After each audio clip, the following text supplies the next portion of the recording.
Alright guys, we're back with the Yamaha R1 2023. I have like maybe 100 miles, I don't even have 100 miles on the bike, I'll be honest with you guys. It's still totally stock. All I've done is taken off the front reflectors. And I figured, why not let someone who has never ridden anything more than the also 200 miles that he's put on this Triumph take it for a rip. So Jacob and I actually been good friends for a while. We did the MSF course together. And since then, Jacob has ridden a Honda Rebel 300, XSR 700, XSR 900, Indian FTR, R6s, but you've only owned the Honda 300 and the XSR 700. And then he actually just acquired this amazing Triumph Daytona 675 fully blown track bike. We're going to ignore the fact that it doesn't have headlights, but it does have a plate. So it is registered, you know, we're legal in the state of Texas's eyes. And how many miles have you put on the Triumph? Probably 1,000 maximum. Okay. And next week, actually, we are doing our first track day together. So we should hopefully have some good footage from the track. But, Jacob, you've never touched a leader bike. I have just acquired one. Yeah.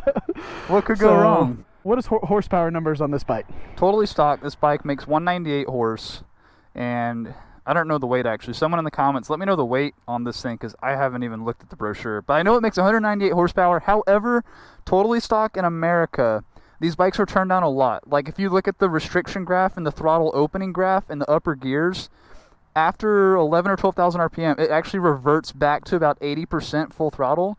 So if you were to chassis dyno this bike, an American spec bike, R1, they only print about 168 wheel. So you're not getting the full 200 that they claim. So that's what you're working with.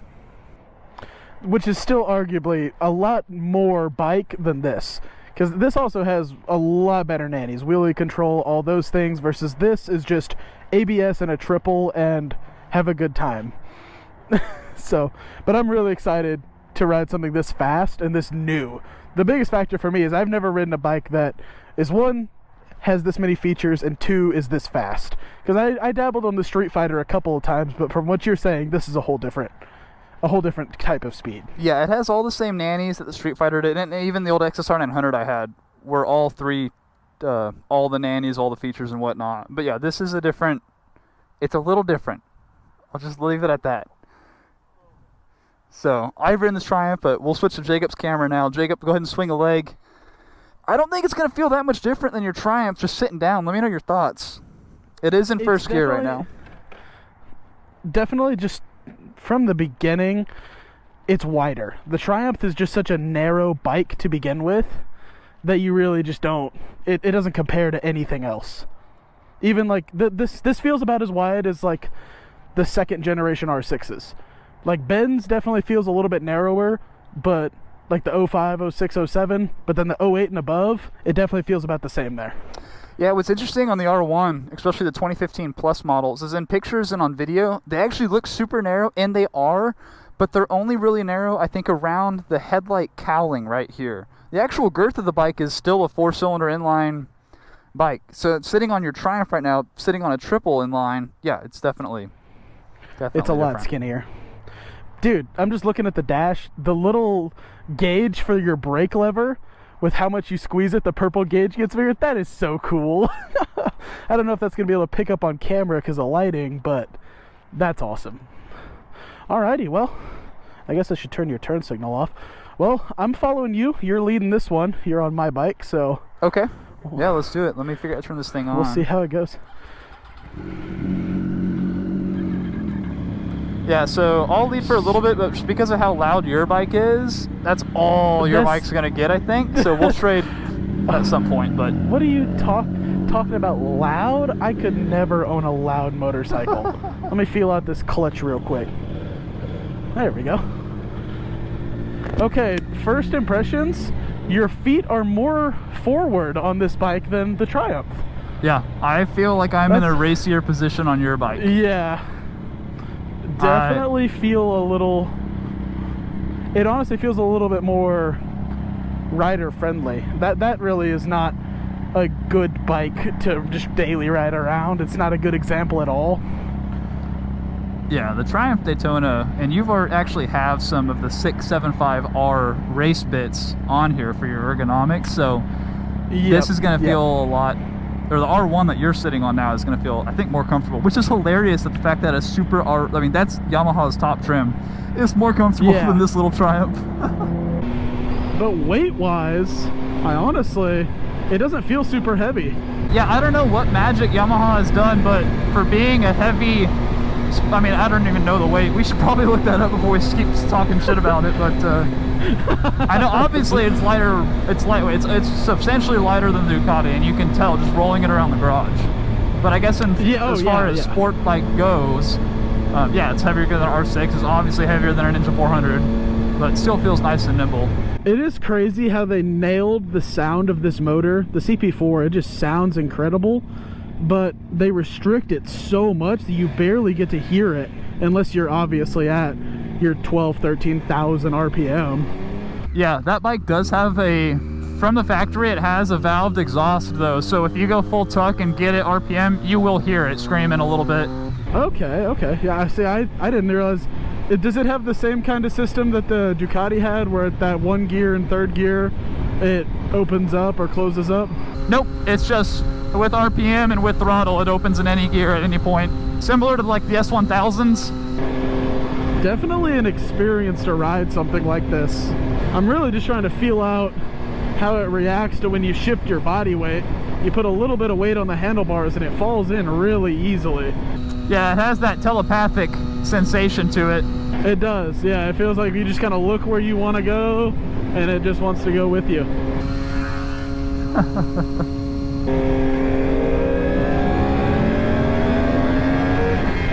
Yeah, that's just, I'm telling you, that is literally just 1/8 of a throttle and it just rockets to 100 miles an hour. That is just wild. Yeah, it's effortless speed. The fact that they're selling 200 horsepower bikes for sub 20 grand is incredible. So how does it feel to, by technicality, have one of the top 4 like pinnacles of available bikes on the market? Like, there's really only a couple that are above this by technicality, but they almost come at a double of the price point. Exactly, and that's really why I chose the R1. How does it feel? I don't know. Maybe it hasn't worn in yet, but and maybe coming from the Ducati, I kind of had that top trim, or not that it was top trim, but you know, just topper tier bike experience already. Oh yeah, definitely on the upper tier of quality and performance. At least it's basically, the V2 is almost at the top of the hyper naked class, and it's the secondary model to the V4. So right, but the reason I went with the R1 over anything else is for well, the big one is I'm a big audio guy, and so I love, you know, the sensory of how an engine sounds is massive for me. So I mean, my first bike was a triple, and then I got the V2, which sounds cool, but it's not like, you know, anything to go crazy about. And so for as far as leader bikes go, I did not want just your standard flat plane inline 4 sound like a Gixxer 1000 or a ZX10 or an S1000 RR, which basically leaves R1 and Panigale V4S or Aprilia RSV4 for that crazy soundtrack that I'm after. But the problem with those two bikes is they're both Italian, and crashing an Italian bike on track, very expensive. Crashing a Japanese bike on track, not nearly as expensive. And the aftermarket availability with Yamaha is tenfold compared to them. Yeah, if you lay down your V4S on the track, you better be prepared to basically pay for another V4S. And the really trick part that I don't think a lot of people know about the Yamaha stuff is Yamaha offers in a catalog to the public all of the world's superbike parts that you can order as a regular Joe Blow. So you can get the actual, I mean, it's not actual rear set that Top Rack races with, but just the top trim, you know, stuff that Yamaha GYTR has developed and engineered. So that was really cool to me. I thought just the openness of a manufacturer to the general public, that's so cool.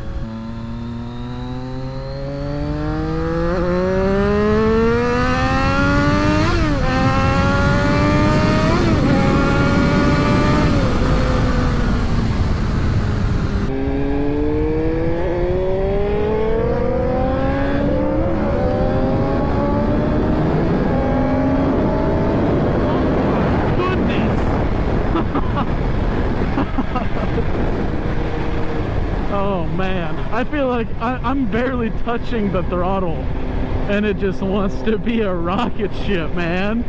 That is just wild.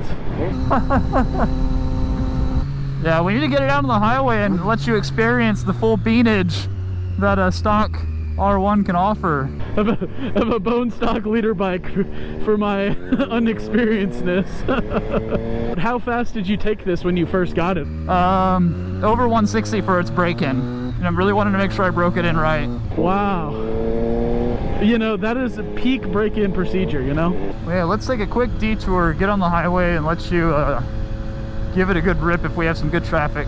And then I don't have wheelie control on here, but just for audience sake, so they can see how easy this bike picks up the tire. What setting is it on? The least wheelie control before it has no wheelie control. And it'll just let you carry the front tire a few inches. So if you whap it in first gear, make sure you're holding it with your legs and not with your hands, because it will carry that tire. And if you have any weight on your arms, it'll go into a little bit of tank slapper going on. Yeah, that's all I was trying to get at. So I would roll into it in first, get in second, and then just, you know, keep your hands loose. Do you want to get on the highway, or do you just want to send it right here? It's up to you. We're pretty good right here.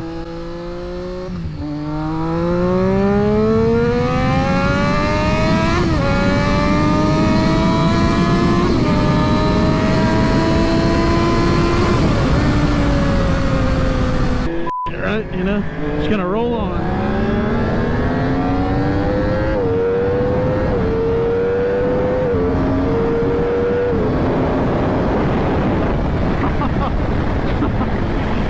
Short shifting the out of this bike. Yeah, this has so much more in the tank. Oh my gosh, Jesus, man. Did you go full throttle and everything? Rev it out? I got it to full throttle, but I was definitely shifting at about 8,000. Oh man, yeah, it picks up big time around 10 or so. Yeah. We'll do one more. It'll probably be a lot smoother going the other way. And there's no turns. We don't like turns, right? Not a big fan. Big leader bike guy, what is a turn? Yeah, buys a leader bike, immediately only does highway pulls. Oh man, my heart is genuinely racing a little bit from that. And that's not even all of this bike, which is wild. Yeah, the sensory overload is pretty for real, and that's with stock exhaust. So when it's unrestricted with a full system and picks up another 30 horsepower. Definitely gonna be an experience for you when you do that. How are you liking the Triumph back there? You having a good time? Oh, I love this little bike.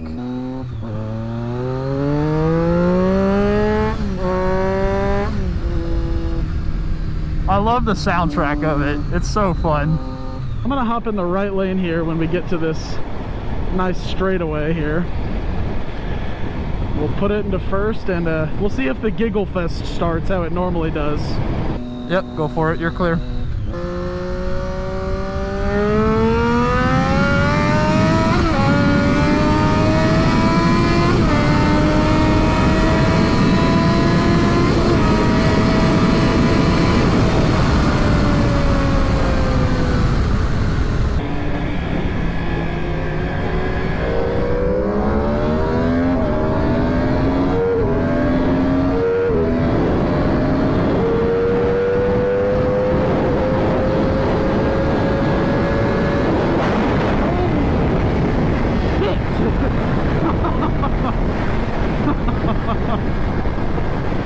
Holy man, that is, oh wow. That's a missile, dude. That is, wow.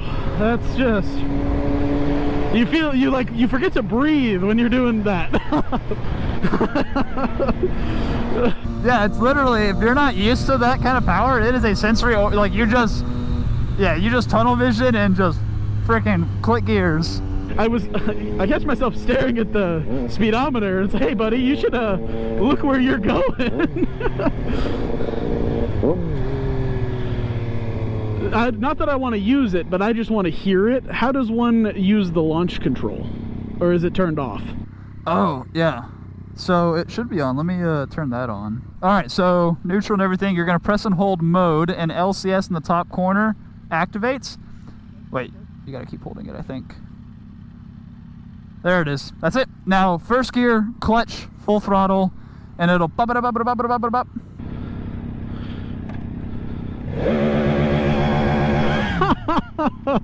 That's incredible.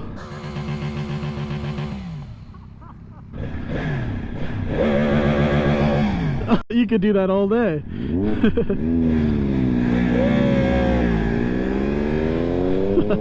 Okay, BMW. Alrighty, looks like we got room for one more here before we are out of road. It's so quiet. Maybe see what she's got.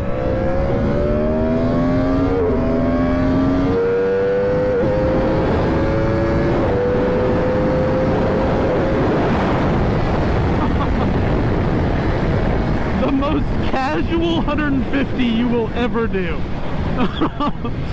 Not even touching fifth gear at 150. That is just unbelievable. Oh my goodness. That is, wow. That is just that is ridiculous, man. There's just so much bike. I can't imagine trying to ride this every day. I genuinely could not. Like, I ride that to work every once in a while, and it's like, okay, we need to slow down a little bit. Like, this bike, you can just hop on it, do 180, and it'll do it effortlessly. That is just wild. On the street, no one will be able to use 20% of that bike's capabilities except for in a straight line. That is a race machine. It's ridiculous. It really humbles you and lets you know how bad of a rider you actually are. Like, I did not touch fifth gear, and I'm going 150. The fastest I've gone on that on the track is 155. This just breathed that in fourth gear. And it's just still just pulling. It's not has any indication of stopping. Exactly. It just wants to keep going and going and going. I just, wow. Good job. good job, Yamaha. Good job, Jacob, for buying this awesome bike. Holy crap, dude. You can't get over it. Nope, we're sitting at a green light. But the thing is it's not hard to ride. This feels racier, which, I mean, obviously this is racier, but yeah. I'm glad you got to experience the leader bike sensation. Is that your first? You've never been on one before, right? I have never been on a leader bike. I sat on a Hayabusa, and that was it. That's the biggest bike I've sat on, but this is the biggest bike and the fastest bike by far that I've ridden. It's unbelievable. Can you imagine what a tuned and built H2 must feel like? I can't imagine that. I cannot picture how somebody can ride a 300 horsepower motorcycle. Like, you see these more Mafia Hayabusas and these Ninja H2Rs and these Ninja H2s with E85, and it's just crazy to me.